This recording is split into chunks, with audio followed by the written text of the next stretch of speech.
Parthi gang పంధా మార్చుకుందా? Shopping చేసినంత ఈజీగా దోపిడీలు దొంగతనాలు చేసే ముఠా కొత్త దందా షురూ చేసిందా? హైదరాబాద్ మహానగరంలో ఫ్యామిలీ తిష్టవేసి సహజ సంపదను కొల్లగొడుతోందా? సిటీ పోలీసులకు కరడుగట్టిన ఈ ముఠా ఎలా చిక్కింది? పోలీసుల విచారణలో సంచలన విషయాలు బయటపడ్డాయా? మొన్నటిదాకా దొంగతనాలు దోపిడీలు హత్యలతో హల్చల్ చేసిన పార్థి గ్యాంగ్ కొత్త మార్గాన్ని ఎంచుకుంది. ఇప్పుడు గంధపు చెక్కల స్మగ్లింగ్ చేస్తూ చెలరేగిపోతోంది. హైదరాబాద్ ను టార్గెట్ చేసిన ముఠాలు నగరంలోని గంధపు చెట్లను నరికేస్తున్నారు. దుంగలుగా మార్చి రాత్రికి రాత్రి ఇతర ప్రాంతాలకు తరలిస్తున్నారు. కరుడుగట్టిన పార్థి గ్యాంగ్ ను సిటీ పోలీసులు పట్టుకోవడంతో సంచలన విషయాలు వెలుగు చూశాయి. జూబ్లీ హిల్స్ లోని గంధపు చెట్లను టార్గెట్ చేసుకున్న పార్థి గ్యాంగ్ కొన్నింటిని కోసేసింది.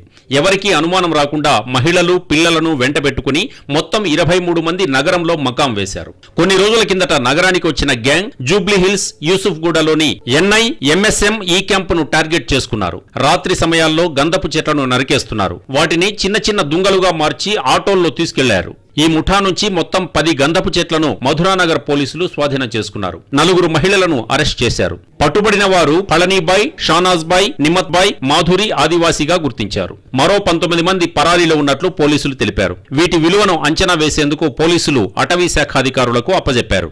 మహారాష్ట్ర, గుజరాత్, రాజస్థాన్, మధ్యప్రదేశ్ మూలాలున్న పార్థి తెగ దొంగతనాలకు, దారి దోపిడీలకు పెట్టింది పేరు. దోపిడీలకు అడ్డొస్తే హత్య చేయడానికి కూడా వీరు వెనుకాడరు.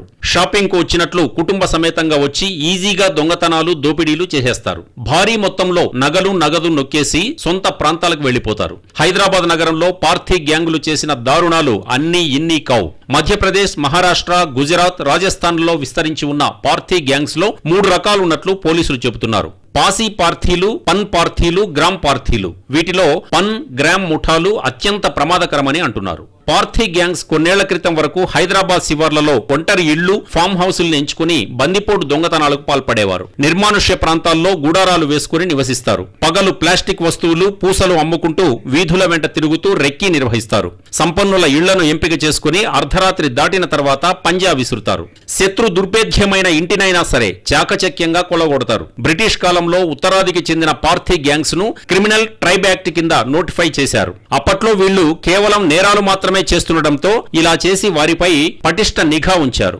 స్వాతంత్ర్యం వచ్చిన తర్వాత భారత ప్రభుత్వం పార్థీలకు జీవనోపాధి కల్పించడంతో దాదాపు 99% మంది తమ జీవన శైలి మార్చుకున్నారు. అయినప్పటికీ ఇప్పటికీ కొన్ని ముఠాలు నేరాలు చేయడమే తమ జీవనాధారంగా చేసుకున్నాయి.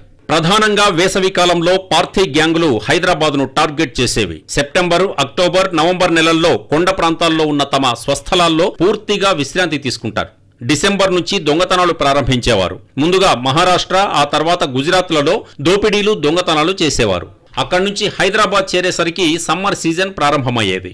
మార్చి నుంచి ఆగస్టు వరకు ఇక్కడ నేరాలు చేసి కర్ణాటకలో ప్రవేశించేవారు. మళ్లీ సెప్టెంబర్ ప్రారంభం కాగానే తమ స్వస్థలాలకు చేరుకునేవారు. పోలీసుల్ని తప్పుదోవ పట్టించేందుకు ఈ ఎత్తుగడ వేసేవారని అధికారులు చెబుతారు. నగరంలో పట్టుబడ్డ పార్థి గ్యాంగ్ కు సంబంధించి పోలీసులు అన్ని కోణాల్లో ఆరా తీస్తున్నారు.